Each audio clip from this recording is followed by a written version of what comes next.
Good morning, everyone. I'm Yamurali Krishna, Department of Mechanical Engineering.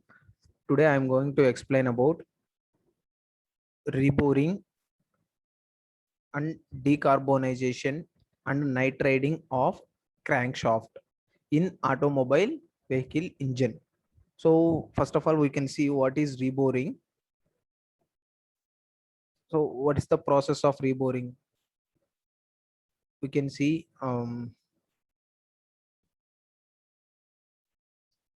cylinder block reboring. So where should we reboring? It is cylinder blocks in automobile vehicle engines. Engines are subject to wear and stress from day to day driving, overheating and overloading. Engines are subjected to wear and stress from day to day driving, overheating, overloading. So engines అనేవి మనం daily run చేయటం వల్ల అంటే day to day driving daily run చేయటం వల్ల over heat కి overload కి act అవుతాయి అని చెప్తున్నాడు అనమాట. సో అలా ఓవర్ హీట్ ఓవర్లోడ్ అనేది ఎక్కువైనప్పుడు దాని మీద డిఫరెంట్ అమౌంట్స్ ఆఫ్ లోడ్స్ అనేవి డిఫరెంట్ స్ట్రెస్సెస్ అనేవి యాక్ట్ అవుతాయి. సో ఆ స్ట్రెస్సెస్ వల్ల వేర్ రెసిస్టెన్స్ ఎక్కువ అయ్యే అవకాశం ఉంటుందని చెప్తున్నాడు. Contaminants that enter the engine through the air intake or through the engine oil system cause wearing of the cylinders and on the piston surfaces. As the cylinder wear increases, engine efficiency decreases to the point that the cylinders must be bored and the pistons replaced to the return the engine to peak operating efficiency. These pistons would usually be an oversize from the standard piston. So contaminants are entered into that engine. So air నుంచి ఆ contaminates అంటే dust particles కావాలి ఇలాంటి అన్ని impurities అనేవి ఆ engine లోపలికి వెళ్ళినప్పుడు త్రూ లూబ్రికేటింగ్ ఆయిల్ ద్వారా ఫ్లో అవుతూ ఉన్నప్పుడు సో ఆ సిలిండర్ వాల్స్ కానీ పిస్టన్స్ కానీ తగిలినప్పుడు ఏమవుతుందంటే ఆ ఇంప్యూరిటీస్ వల్ల సమ్ వేర్ రెసిస్టెన్స్ వచ్చే అవకాశం అనేది ఉంటుందని చెప్తున్నాడు అనమాట. సో అదే చెప్తున్నాడు, air intake or through the engine oil system cause wearing of the cylinders. So engine oil ద్వారా కానీ లేదంటే ఎయిర్ ఇంటేక్ ద్వారా కానీ ఆ డస్ట్ పార్టికల్స్ ఇంప్యూరిటీస్ అనేది వెళ్ళినప్పుడు సిలిండర్ వాల్స్ అనేవి వేర్ రెసిస్టెన్స్ కి గురవుతాయి అని చెప్తున్నాడు. On the piston surfaces also, అలానే పిస్టన్ సర్ఫేసెస్ మీద కూడా వేర్ రెసిస్టెన్స్ పడే అవకాశం ఎక్కువగా ఉంటుందని చెప్తున్నాడు. As the cylinder wear increases, cylinder wear అనేది ఇంక్రీజ్ అనేది అయినప్పుడు the engine efficiency should be decreases. So wear resistance పెరిగే కొద్దీ మనకి ఇంజిన్ ఎఫిషియన్సీ అనేది తగ్గిపోతుందని చెప్తున్నాడు. So to the point that the cylinders must be bored and the pistons replaced to the return the engine to peak operating efficiency. So దానికోసం అలా efficiency అనేది తగ్గిపోయినప్పుడు cylinders అనేవి బోర్కి వచ్చేసినప్పుడు ఏమవుతుందంటే the piston should be replaced. So మామూలుగా బోర్కి వచ్చినప్పుడు ఏమవుతుందంటే some gap అనేది develop అవుతుంది. సో అలా డెవలప్ అయినప్పుడు ఆ పిస్టన్స్ ఏవైతే ఉన్నాయో ఆ పిస్టన్స్ ప్లేస్ లో వేరే పిస్టన్స్ ని రీప్లేస్ చేస్తామని చెప్తున్నాడు. So replace to return the engine peak over operating efficiency. These pistons would be usually be an over size from the standard piston. So ముందున్న పిస్టన్ కంటే మనం చేంజ్ చేసిన పిస్టన్ ఏదైతే ఉంటుందో దానికంటే కొంచెం సైజ్ పెద్దదిగా ఉంటుంది అని చెప్తున్నాడు అనమాట. So that is reboring of the cylinder block. Alane reboring is an engine necessary when the cylinder walls is damaged more than honing can resolve deep scratches, marks, unround or oval. This can be caused by overheating. So ఈ overheating వల్ల ఏమవుతుందంటే ఆ cylinder walls అనేవి cracks రావటం కానీ లేదంటే dust particles impurities అనేవి ఏమన్నా వెళ్ళినప్పుడు లూబ్రికెంట్ ఆయిల్ లో కలిసి వెళ్ళినప్పుడు కానీ ఎయిర్ లో కలిసి వెళ్ళినప్పుడు కానీ ఏమవుతుంది అంటే ఆ సిలిండర్ వాల్స్ మీద కానీ పిస్టన్స్ మీద కానీ స్క్రాచెస్ అనేవి పడతాయి అని చెప్తున్నాడు. స్క్రాచెస్ కానీ మార్క్స్ కానీ ఇలా పడతాయి అని చెప్తున్నాడు. నెక్స్ట్ అలానే this can be caused by over heating. ఇది ఓవర్ హీటింగ్ వల్ల కూడా జరుగుతుంది. అలా ఓవర్ హీట్ అనేది అయినప్పుడు దాంట్లో టెంపరేచర్ అనేది బాగా ఎక్కువ ఉంటది కాబట్టి సో ఆ టెంపరేచర్ కి ఈజీగా స్క్రాచెస్ అనేవి పడతాయి అని చెప్తున్నాడు. Flat spots in the cylinder wall out of specification in diameter. Flat falls in the cylinder wall. So మన స్పెసిఫికేషన్స్ తీసుకున్న డయామీటర్ కంటే ఇలా స్క్రాచెస్ అనేవి పడినప్పుడు, లేదంటే ఓవర్ అన్రౌండెస్ కానీ ఏదైనా హోల్స్, చిన్న చిన్న హోల్స్ కానీ క్రాక్స్ కానీ డెవలప్ అయినప్పుడు ఆ సిలిండర్ వాల్స్ అనేవి వేర్ రెసిస్టెన్స్ పెరిగిపోయి డయామీటర్ అనేది ఇంక్రీజ్ అవుతుందని చెప్తున్నాడు అనమాట. So what is the important thing is, before an engine bore is possible, we will check to ensure a set of oversized pistons are available for the engine, and if not, we may have to complete a relining process as well. So a engine before an engine bore is possible అంటే engine bore కి రావడానికి ముందే we will check to ensure a set of oversized pistons, అంటే pistons అనేవి different sizes లో మనకి దొరుకుతాయా, or available for that engine, ఆ ఇంజన్ కి సరిపోయే పిస్టన్స్ అనేవి దొరుకుతాయా, and if not we may have to complete a relining process as well. లేదు అంటే రీలైనింగ్ ప్రాసెస్ అంటే లైనింగ్ ప్రాసెస్ అనేది చేయమంటున్నాడు అనమాట వాటికి. అలా చేయటం వల్ల కూడా ఆ బోర్ అనేది రాకుండా చేయొచ్చు అని చెప్తున్నాడు. నెక్స్ట్ అలానే this service would be available for almost every engine from car, light commercial, agriculture, plant plus marine applications. So ఈ సర్వీస్ ఆపరేషన్ అనేది, ఈ టైప్ ఆఫ్ సర్వీస్ అనేది అంటే పిస్టన్స్ ని ఆ డిఫరెంట్ సైజెస్ ఆఫ్ పిస్టన్స్ ని కానీ, లేదు అంటే ఆ లైనింగ్ ఆపరేషన్ చేయటం కానీ, రీలైనింగ్ ప్రాసెస్ అనేది ఆ పిస్టన్స్ కి చేయటం కానీ, లేదంటే సిలిండర్స్ కి చేయటం కానీ, సో ఈ టైప్ ఆఫ్ సర్వీస్ అనేది మనం ఆటోమొబైల్ కార్స్ లో యూస్ చేస్తాము, లేదంటే కమర్షియల్స్, లైట్ కమర్షియల్ వాటిలో, అగ్రికల్చర్ కి సంబంధించిన ఇంజన్స్ లో కానీ, ప్లాంట్ సంబంధించిన ఇంజన్స్ లో కానీ, మెరైన్ అప్లికేషన్స్ లో కూడా ఈ టైప్ ఆఫ్ ప్రాసెస్ ని మనం యూస్ చేస్తామని చెప్తున్నాడు. What is cylinder boring and హార్నింగ్? we can horn your cylinder block so that the correct oil film can be obtained on the cylinders.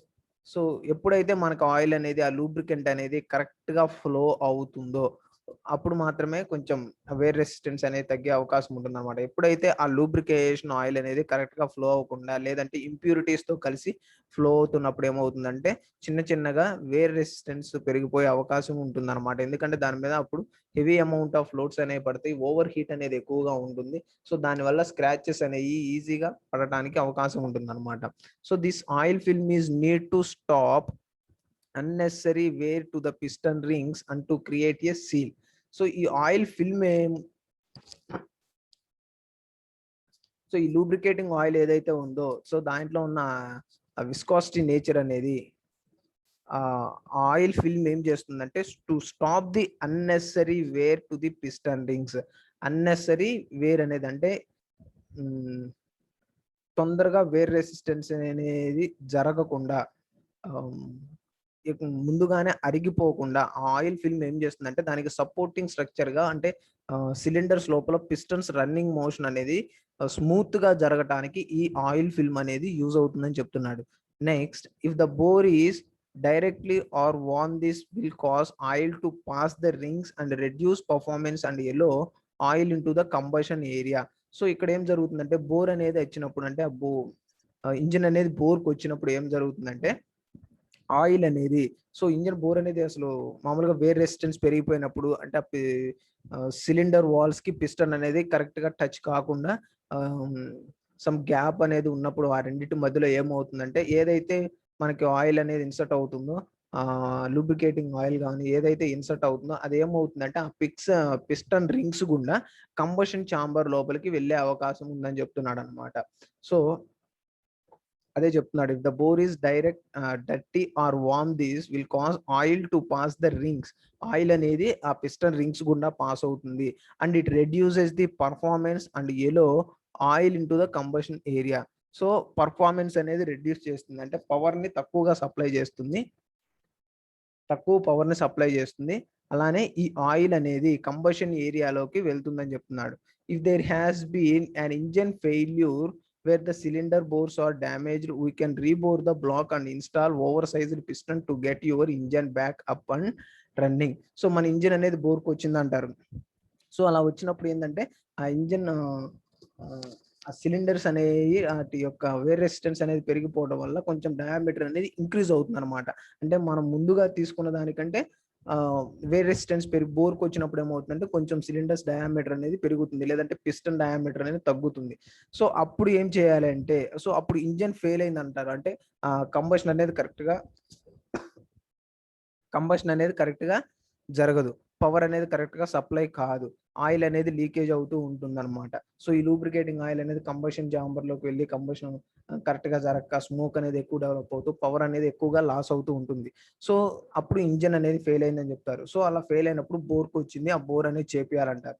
So ఆ బోర్ అనేది ఏం చేస్తారంటే, the cylinder bores are damaged, we can rebore the block. So వాటిని reboring అనేది చేస్తారనమాట. ఏమైనా scratches కానీ ఏమైనా డెవలప్ అయినా మొత్తం క్లీన్ చేసి install the over sized pistons, అంటే ఆ సిలిండర్స్ కి సరిపోయే విధంగా ఆ పిస్టన్స్ ని తీసుకొని ఆ సిలిండర్స్ కి కరెక్ట్ గా అటాచ్ అయ్యేటట్టు మళ్ళీ రీపిస్టన్స్ అనే వాటిని అరేంజ్ చేస్తాము అని చెప్తున్నాడు. So to get your engine back up and running. So అలా రీపిస్టన్స్ అనేవి, ఓవర్ సైజ్డ్ పిస్టన్స్ అనేవి ఆ సిలిండర్స్ సరిపోయే పిస్టన్స్ అనేవి అరేంజ్ చేసిన తర్వాత ఇంజన్ ని మళ్ళీ ఇంతకు ముందు అయితే ఎలా రన్ చేసుకున్నామో సేమ్ బ్యాకప్ తీసుకుని అలానే రన్ చేసుకోవచ్చు అని చెప్తున్నాడు. So that is cylinder boring and హార్నింగ్. So this is the picture of the engine cylinders. So cylinders అనేవి ఇలా ఉంటాయమ్మా మనకి.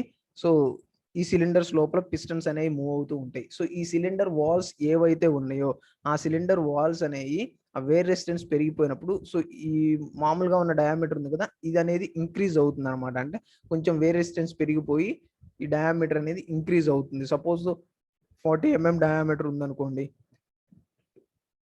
ఈ 40 mm డయామీటర్ కాస్త వేర్ రెసిస్టెన్స్ పెరిగిపోయి ఒక 45 mm అయింది అనుకోండి, లేదంటే ఒక 42 mm 43 mm అనేది అయింది అనుకోండి. సో ఆ 2 mm 3 mm గ్యాప్స్ లో నుంచి ఏమవుతుందంటే పిస్టన్ రింగ్స్ గుండా ఆయిల్ అనేది డ్రాప్ అయ్యి కంబషన్ ఛాంబర్స్ లోకి వెళ్తుందని చెప్తున్నాడు. సో దానివల్ల పవర్ లాస్ అనేది మనకు జరుగుతుందని చెప్తున్నాడు. సో ఇలా ఆయిల్ అనేది లీకేజ్ కాకుండా ఉండటానికి ఏం చేస్తున్నాము, ఓవర్ సైజ్డ్ పిస్టన్స్ అనేవి తీసుకొని, అంటే దీని సైజ్ ఎంత అయితే ఉందో ఆ సైజ్ అనేది క్యాలిక్యులేట్ చేసుకొని ఆ టైప్ ఆఫ్ పిస్టన్స్ ని మనం అరేంజ్ చేసుకుంటాం అని చెప్తున్నాడు. ఓకేనా. సో అది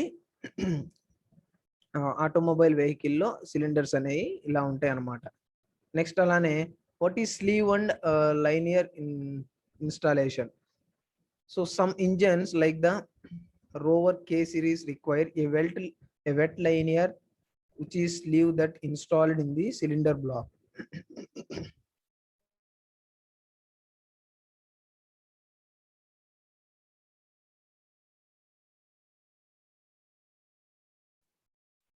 So sleeve and linear installation, some engines like the Rover K series require a wet linear which is a sleeve that installed in the cylinder block that is replaced with the pistons.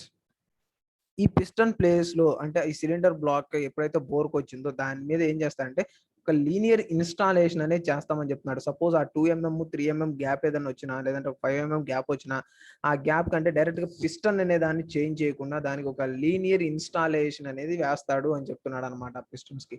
So some blocks can be bored over size and a large piston installed in the case where boring is not possible or over size pistons are not available. We can sleeve the block to accept a standard piston. So ఎక్కువ boring అనేది జరిగింది అంటే engine మనం బోర్కి వచ్చిన అంతే run చేసినప్పుడు ఏమవుతుందంటే, అలా కంటిన్యూస్ గా రన్ చేయడం వల్ల ఇంకా వేర్ రెసిస్టెన్స్ అనేది పెరిగిపోయి ఆ సిలిండర్ వాల్స్ అనేవి బాగా అరిగిపోయి, సో ఆ సిలిండర్స్ వాల్స్ యొక్క డయామీటర్స్ అనేవి బాగా ఇంక్రీజ్ అయిపోయి ఓవర్ గా వేర్ రెసిస్టెన్స్ అనేది పెరిగిపోతుంది అనమాట. అంటే ఎక్కువగా బోర్కి వచ్చిందని చెప్తారనమాట. సో అప్పుడు ఏంటంటే ఆ sizes of amount of pistons అనేవి మనకి దొరకవు అని చెప్తున్నాడు. So it is not possible that over size pistons are not available in that engine. So ఆ ఇంజన్ కి సరిపోయే, ఆ సిలిండర్స్ కి సరిపోయే పిస్టన్స్ అనేవి దొరకవు అని చెప్తున్నాడు. ఓకేనా. సో అప్పుడు ఏం చేస్తామంటే we can sleeve the block to accept a standard piston. So so దానికోసం మనం ఏం చేస్తామంటే ఒక స్టాండర్డ్ పిస్టన్ అనేది తీసుకుంటాము అని చెప్తున్నాడు. ఆ స్టాండర్డ్ పిస్టన్ కి, సో అలా ఓవర్ సైజ్ పిస్టన్స్ అనేవి దొరకనప్పుడు ఏం చేస్తామంటే ఈ లీనియర్ ఇన్స్టాలేషన్ అనేది చేసి దాన్ని ఆ సిలిండర్స్ లోపల ఇన్సర్ట్ చేస్తాము అని చెప్తున్నాడు.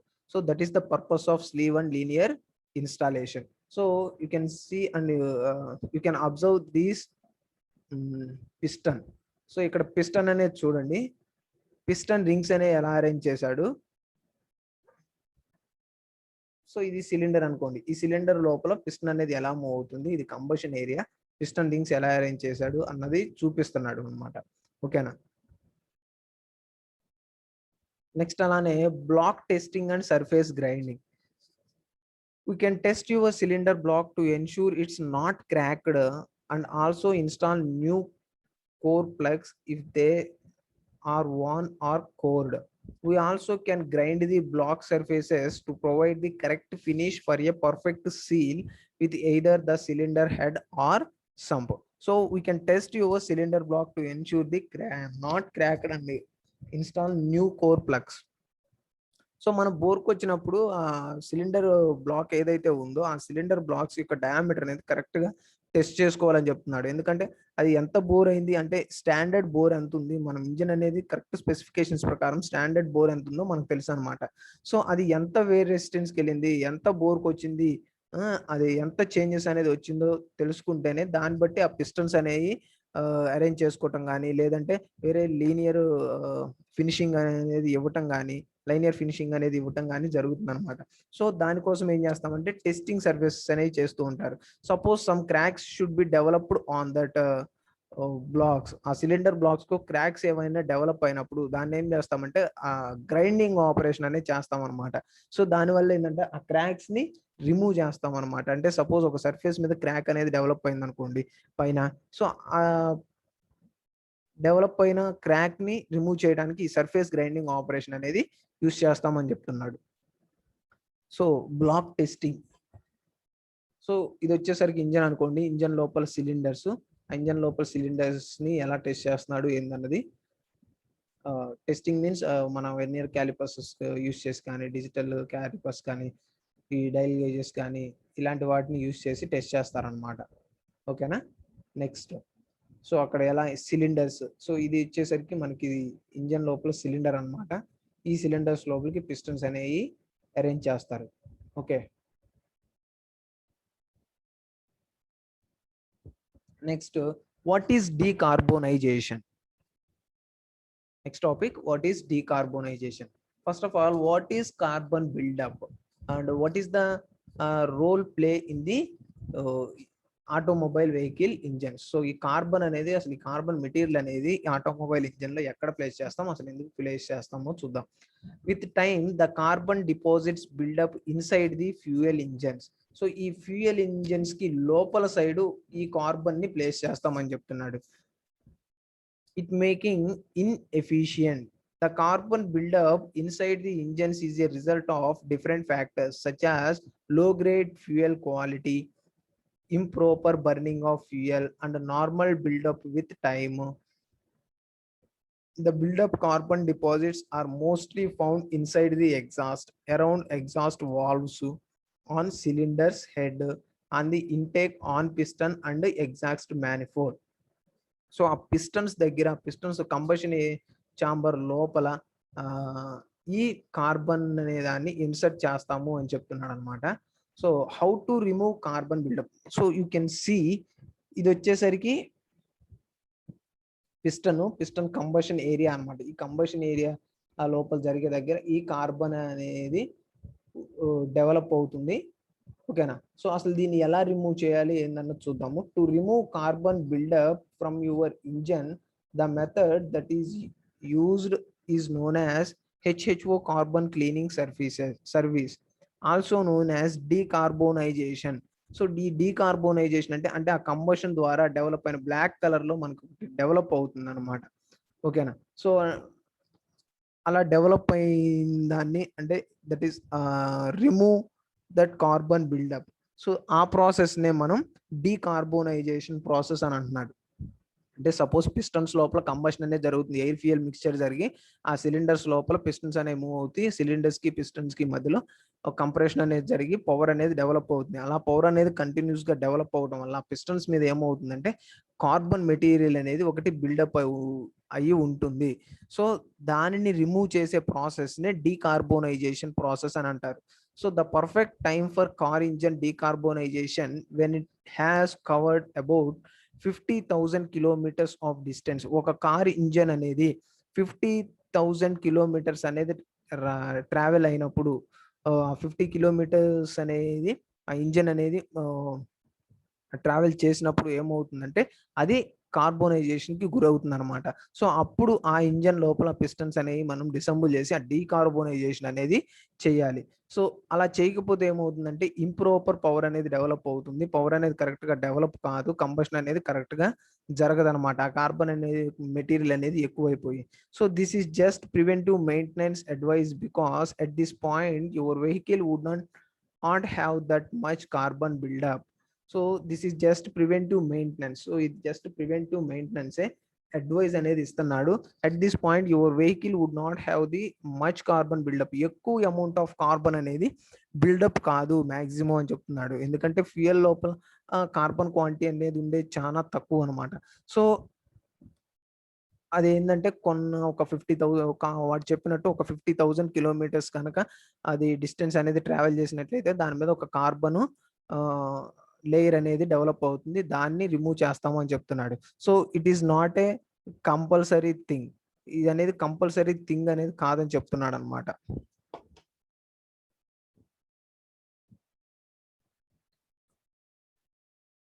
సో అది ఓన్లీ కార్స్ లో అంటూ ఏం జరగదు. మన బైక్స్ లో అయినా లేదంటే ఆ ఇంజిన్స్ ఏవైతే ఉంటాయో అది కార్ ఇంజన్ కావచ్చు, బైక్ ఇంజన్ కావచ్చు, ప్లేన్ ఇంజన్స్ కావచ్చు, ఏ టైప్ ఆఫ్ ఇంజిన్స్ అయినా కావచ్చు. ప్రతి దాంట్లో పిస్టన్ అనేది ఉంటుంది. ప్రతి దాంట్లో ఇంజన్ ఉంటుంది. ప్రతి దాంట్లో సిలిండర్స్ ఉంటాయి. సిలిండర్స్ లోపల పిస్టన్ ఉంటుంది. ప్రతి దానికి కంబషన్ అనేది జరుగుతుంది. అది ఏ వెహికల్ అయినా తీసుకోండి. ఓకేనా. సో అలా జరిగినప్పుడు ఏమవుతుందంటే మనం తీసుకున్న ఫ్యూయల్ క్వాంటిటీలో కార్బన్ క్వాంటిటీ అనేది సమ్ అమౌంట్ ఉంటుంది. సో అది ఏమవుతుందంటే ఆ కంబషన్ ఛాంబర్ దగ్గర ఉండిపోతుంది. మీరు ఎప్పుడైనా బయటికి వెళ్ళినప్పుడు just we can observe one piston. ఒక పిస్టన్ అనేది అబ్జర్వ్ చేసినప్పుడు ఏమవుతుందంటే దాని మీద బ్లాక్ కలర్ గా ఫామ్ అయి ఉంటుంది అనమాట. బాగా కంబషన్ జరిగిన పిస్టన్ అనేది చూడండి. సో చూసినప్పుడు దాని మీద బ్లాక్ కలర్ గా ఫామ్ అయి ఉంటుంది. అది కార్బన్ మెటీరియల్ అనమాట. సో అది ఏం చేస్తారంటే కొన్నాళ్ళ కంటే ఎక్కువ కాలం రన్ అయింది అనుకోండి. సపోజ్ వాడు చెప్పినట్టు 50,000 కిలోమీటర్స్ కానీ లేదంటే 70,000 కిలోమీటర్స్ ఇలా రన్ అయినప్పుడు ఆ కార్బన్ మెటీరియల్ ని రిమూవ్ చేసి పిస్టన్ ని మళ్ళీ రీఅరేంజ్ అనేది చేస్తాడనమాట. అలా ఎందుకు చేస్తాడంటే అది మొత్తం అలా పేరుకుపోవటం వల్ల కంబషన్ అనేది కరెక్ట్ గా జరగదనమాట. ఓకేనా. సో అందుకోసం ఆ కార్బన్ మెటీరియల్ ని రిమూవ్ చేస్తాడు. దాన్ని డీకార్బోనైజేషన్ ప్రాసెస్ అని అంటారు. ఓకేనా. ఇది కంపల్సరీ థింగ్ అంటే కంపల్సరీ థింగ్ కాదని చెప్తున్నాడు. వై బికాస్ ఎందుకంటే so much amount of distance should be travelled on that automobile vehicle engine. ఎక్కువ డిస్టెన్స్ ట్రావెల్ చేస్తేనే అలా కార్బన్ మెటీరియల్ అనేది బిల్డప్ అవుతుంది అంటున్నాడు. సో ఆల్మోస్ట్ 50,000 చేయాలి అంటే it will take 3 to 4 years some time. So కొంతమంది ఏంటంటే చేపిరు అనమాట. అంటే కంబషన్ అనేది కరెక్ట్ గా జరుగుతూ ఇంజిన్ అనేది ఎఫిషియెంట్ గా రన్ అవుతుంది అనుకోండి, ఆ డీకార్బోనైజేషన్ ప్రాసెస్ అనేది చేయరు అనమాట. ఓకేనా. నెక్స్ట్ అలానే why car engine decarbonization is needed. Car engines లో మాత్రం ఎక్కువగా ఎందుకు డీకార్బోనైజేషన్ చేస్తూ ఉంటారు. Why? Because the carbon deposits inside your engine stick to the fuel injectors as an engine is very specific to timing. So when any of the injections is off, the timing of your engine is off. There is a build up carbon deposits on your fuel injectors. The fuel being sprayed goes down. In an engine, a fuel spray closes the injections and spread out, producing a clean, consistent burn. When you ignite that on fire, you have a better explosion combustion resulting in a better fuel economy. So మనకి fuel injectors ద్వారా fuel అనేది inject అయినప్పుడు ఆ cylinders లోపల inject అయినప్పుడు so మన combustion అనేది ఆ సిలిండర్స్ కి పిస్టన్స్ కి మధ్యలో జరుగుతుంది కాబట్టి అప్పుడు ఏదైతే ఇంజెక్ట్ అయిన ఫ్యూయల్ అనేది ఉందో అది ఆ సర్ఫేస్ మొత్తము యాక్ట్ అవుతుంది అనమాట. అంటే ఆ టోటల్ పిస్టన్ సర్ఫేస్ ఉంది అనుకోండి, ఎక్కడైతే కంబషన్ జరుగుతుందో ఆ కంబషన్ ప్లేస్ మొత్తం యాక్ట్ అవుతుంది. సో దానివల్ల ఏమవుతుందంటే ఆ కార్బోనైజేషన్ ప్రాసెస్ అనేది సో ఆ కార్బన్ మెటీరియల్ అనేది అక్కడ ఉండిపోతుంది అనమాట. ఓకేనా. సో అలా పిస్టన్ కి చుట్టూ అది ఫామ్ అవుతుందని చెప్తున్నాడు. So combustion when the fuel stream of your engine is week, there is more consumption of fuel to compensate which adds up over time. You may not know the mechanics of an engine, but you better know about the increasing prices of fuel. A car engine decarbonization service is productive way of maintaining the injectors of engine to keep the high efficiency of your fuel and prevent engine deposits from building అని చెప్తున్నాడు. So మనం ఆ fuel అనేది ఏదైతే తీసుకుంటామో fuel అనేది burn అనేది అవుతున్నప్పుడు కార్బన్ అనేది డెవలప్ అవుతుంది. అలాగే కొన్నాళ్ళకి అది కొంచెం కార్బన్ మెటీరియల్ అనేది ఎక్కువ అయ్యి డీకార్బోనైజేషన్ స్టేజ్కి వచ్చిన తర్వాత కంబషన్ అనేది మనకి కరెక్ట్ గా జరగదని చెప్తున్నాడు. అలానే ఫ్యూయల్ కన్సంప్షన్ కూడా ఎక్కువ అవుతుంది. అంటే పవర్ సప్లై అనేది కొంచెం ఇర్రెగ్యులర్ గా జరుగుతూ ఫ్యూయల్ ని ఎక్కువ తీసుకుంటుందని చెప్తున్నాడు. కంబషన్ అనేది జరుగుతుంది, కాకపోతే ఏంటంటే ఫ్యూయల్ కన్సంప్షన్ అనేది బాగా హెవీగా ఉంటుంది అని చెప్తున్నాడు. అంటే సపోజ్ ఒక లీటర్ ఫ్యూయల్ అనేది తీసుకుంటే సపోజ్ ఇది ఒక 20 to 30 కిలోమీటర్స్ రావాలంటే అది ఏదైనా ఒక 15 to 20 మధ్యలో ఇలా రావటం కానీ, లేదంటే 10 to 20 మధ్యలో రావటం జరుగుతుంది అనమాట. అంటే ఫ్యూయల్ కన్సంప్షన్ బాగా హెవీగా ఉంటుంది అనమాట. సో అప్పుడు ఆ పిస్టన్ అనేది తీసుకొని డీకార్బోనైజేషన్ చేస్తే కంబషన్ అనేది కంప్లీట్ గా జరుగుతుంది, కరెక్ట్ గా జరుగుతుంది, ఫ్యూయల్ కన్సంప్షన్ అనేది తక్కువగా ఉంటుందని చెప్తున్నాడు. ఓకే, సో అందుకని కార్ ఇంజన్స్ లో ఎక్కువగా లోడ్స్ అనేవి ఎక్కువగా పడతాయి, ఫ్యూయల్ కన్సంప్షన్ హెవీగా ఉంటుంది. కాబట్టి మీరు కంపేర్ టు బైక్స్ కానీ వేరే అదర్ ఆటోమొబైల్ వెహికల్స్ తో కంపేర్ చేసుకుంటే కార్స్ కానీ బస్సెస్ లారీస్ అన్ని హెవీ లోడ్ వెహికల్స్ అన్ని ఫ్యూయల్ కి మైలేజ్ అనేది బాగా తక్కువ ఇస్తుంది అనమాట. ఎందుకంటే లోడ్ వెహికల్స్ కాబట్టి కొంచెం కన్సంప్షన్ ఆఫ్ ఫ్యూయల్ అనేది కొంచెం ఎక్కువగా ఉంటుంది అనమాట. ఓకేనా. So what are the benefits of the car engine decarbonization చేసిన వల్ల బెనిఫిట్స్ ఏంటి? It improves the power of an engine and acceleration. So engine power ని ఇంక్రీజ్ చేయొచ్చు, యాక్సిలరేషన్ ఇంక్రీజ్ చేయొచ్చు. It restores and improves of fuel ఎఫిషియన్సీని పెంచొచ్చు. It maximize the performance of vehicle performance కూడా పెరుగుతుంది. అంటే ఇంజన్ కరెక్ట్ గా ఉందనుకోండి, వెహికల్ పర్ఫార్మెన్స్ కూడా బాగుంటుంది. It cleans the entire engine both from inside and outside without opening it. So entire engine లోపల both inside and outside ని మొత్తం క్లీన్ గా ఉంటే కనుక మనకి ఎఫిషియన్సీ అనేది బాగుంటుంది అన్నమాట. ఇలా డీకార్బోనైజేషన్ చేయటం వల్ల reduces the emission of harmful substances carbon dioxide. So carbon dioxide అంటే కార్బన్ మెటీరియల్ రిమూవ్ చేసాం అనుకోండి, కార్బన్ డైఆక్సైడ్ క్వాంటిటీ అనేది తగ్గుతుంది అనమాట. సో దానివల్ల ఏమవుతుందంటే పవర్ అనేది బాగా డెవలప్ అవుతుంది. It reduces noise and vibrations of the engine. Noise కానీ వైబ్రేషన్స్ కానీ తగ్గుతాయి అని చెప్తున్నాడు అనమాట. So repairs the drivability problems, rough idling, hard stands and engine hesitation, and involves decarbonization of entire fuel system including oxygen sensor catalytic converter. So these are the different benefits of the decarbonization process. So what is chemical decarbonization process? So in the chemical decarbonization process, a chemical compound along with the fuel is passed through the engine to break down the deposits of carbon. These broken carbon deposits then get out of an engine along with exhaust gases. There are many ways of existing this method. One of the most common ways is to add the chemical together with some fuel in a discrete component that is connected with the fuel intake line of the vehicle. After that, the engine is started and the vehicle is run for about 15 to 20 minutes or until the mixture is completely utilized. This method is used both for petrol and diesel engines. So ఈ chemical decarbonisation process ఏదైతే ఉందో, so chemical compound along with the fuel is passed through the engine to break down the deposits of carbon. So ఆ fuel అనేది ఆ combustion chambers లోకి pass అవుతూ ఉన్నప్పుడు అక్కడ బర్న్ అయినప్పుడు, కంబషన్ అనేది జరిగినప్పుడు స్మాల్ అమౌంట్ ఆఫ్ కార్బన్ అనేది డెవలప్ అవుతుందని చెప్తున్నాడు. This broken carbon deposits then get out of the engine along with exhaust gas. Some amount of carbon materials ఏమవుతాయి అంటే ఎగ్జాస్ట్ గ్యాసెస్ తో పాటు వెళ్ళిపోతాయి అని చెప్తున్నాడు. సమ్ అమౌంట్ అంటే స్మాల్ అమౌంట్, 0.something అమౌంట్ అనేది మనకి పిస్టన్స్ దగ్గర కంబషన్ చాంబర్ లోపలే ఉండిపోతాయి. ఎక్కువ అమౌంట్ ఆఫ్ గ్యాసెస్ అనేవి కంబషన్ ఎగ్జాస్ట్ గ్యాసెస్ ద్వారా బయటకు వెళ్ళిపోతాయి అని చెప్తున్నాడు ఆ కార్బన్ మెటీరియల్స్ అనేవి. There are many ways of existing this method. One of the most common ways is to add the chemical together with some fuel in a discrete component. So తక్కువ amount of fuel అనేది discrete జరిగి అక్కడే carbon amount material అనేది ఉండిపోతుందని చెప్తున్నాడు. After that the engine is started and the vehicle is runs about 15 to 20 minutes or until the mixture is completely utilised.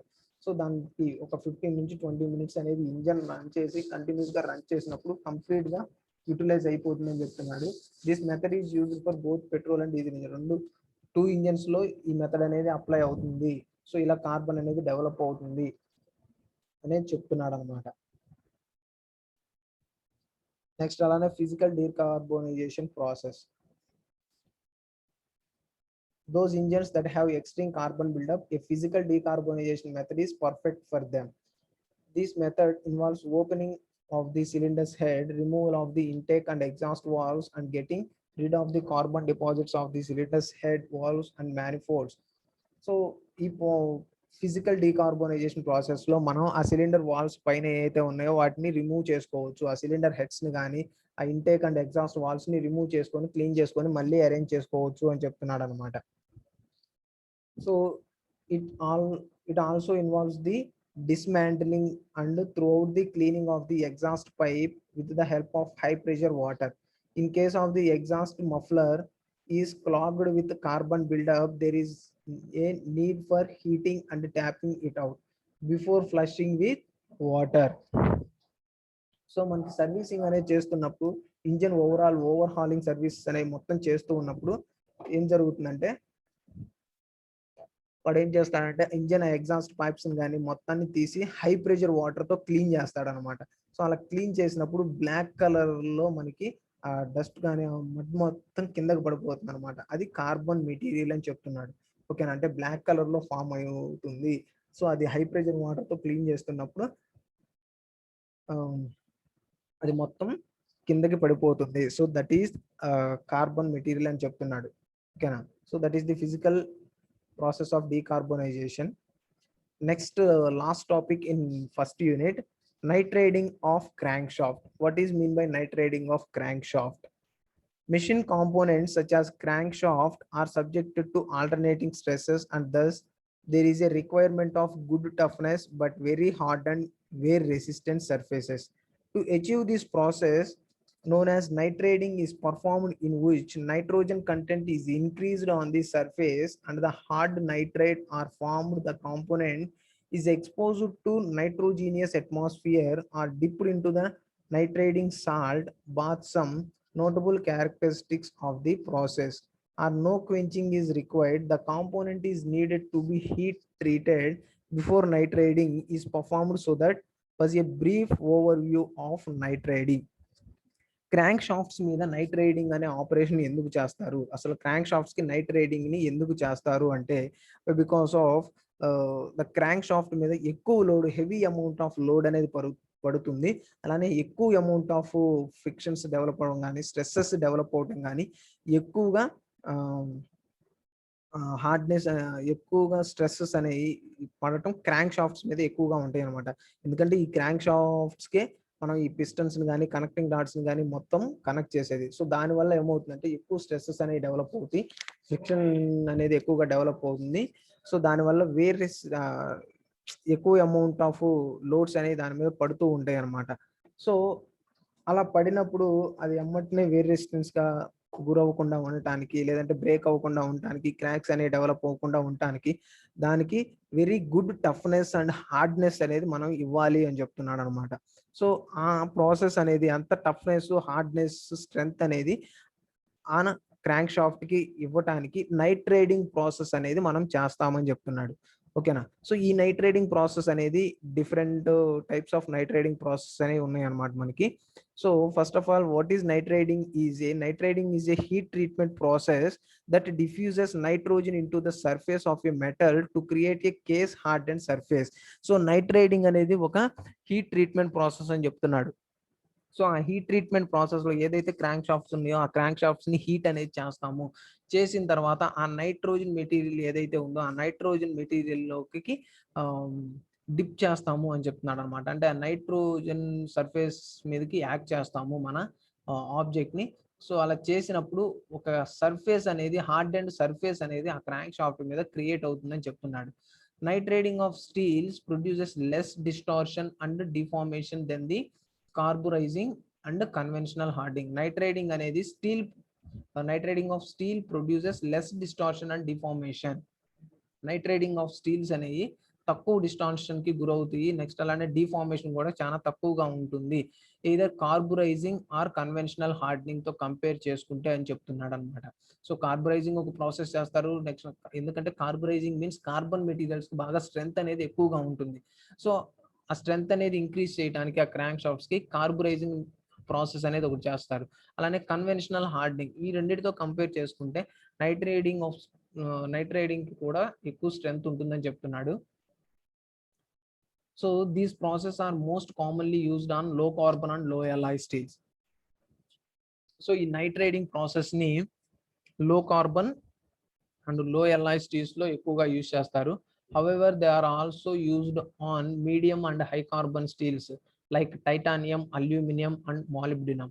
So these are the different materials used in the nitrading process. ఓకేనా, లో grade alloys లో, అలానే లో carbon materials లో, అలానే some medium and high carbon steels లో కూడా ఈ నైట్రేడింగ్ ప్రాసెస్ ని యూజ్ చేస్తామని చెప్తున్నాడు. So what is carbonitrading? Carbonitrading is a metallurgical surface modification technique that is used to increase the surface hardness of a metal, thereby reducing wear. In carbonitrading, atoms of carbon and nitrogen diffuses interstitially into the metal, creating barriers to slip, increasing the hardness and modulus near the surface. So ఈ process అనేది అసలు ఎందుకు చేస్తారంటే ఆ wear resistance ఏదైతే ఉందో ఆ crank shaft కి ఆ వేర్ రెసిస్టెన్స్ అనేది ఎక్కువగా కాకుండా తగ్గించడానికి ఈ కార్బోనైట్రేడింగ్ ప్రాసెస్ అనేది చేస్తాము అని చెప్తున్నాడు. అసలు కార్బోనైట్రేడింగ్ ప్రాసెస్ చేసిన మెటీరియల్స్ ఎలా ఉంటాయి ఏందనేది చూద్దాం. Carbonitriding is often applied to inexpensive easily machined low carbon steels to impart the surface properties of more expensive and difficult to work grades of steels. Surface hardness of carbureting parts ranges from 55 to 62 HRC. So కార్బోనైట్రేడింగ్ చేసిన తర్వాత వీటి యొక్క strength అనేది బాగా increase అవుతుంది, hardness అనేది బాగా పెరుగుతుంది, అది 55 to 62 హెచ్ఆర్సి వరకు ఉంటుంది అని చెప్తున్నాడు అనమాట. ఓకేనా, that is the hardness of the different alloy materials. అలానే what is the mechanism of nitriding? So ఇక్కడ చూడండి, ఒక క్రాంక్ షాఫ్ట్ సింబల్ అనేది ఉంచాడు, దాన్ని నైట్రేడింగ్ ప్రాసెస్ చేస్తున్న చిన్న డయాగ్రామ్ అనేది ఒకటి ఎక్స్ప్లెయిన్ చేస్తున్నాడు. So nitriding case hardening process, solid ferrous alloy diffuse nitrogen at some suitable temperature. Nitriding అనేది ఈ డిఫరెంట్ మెకానిజమ్స్ ద్వారా చేస్తామని.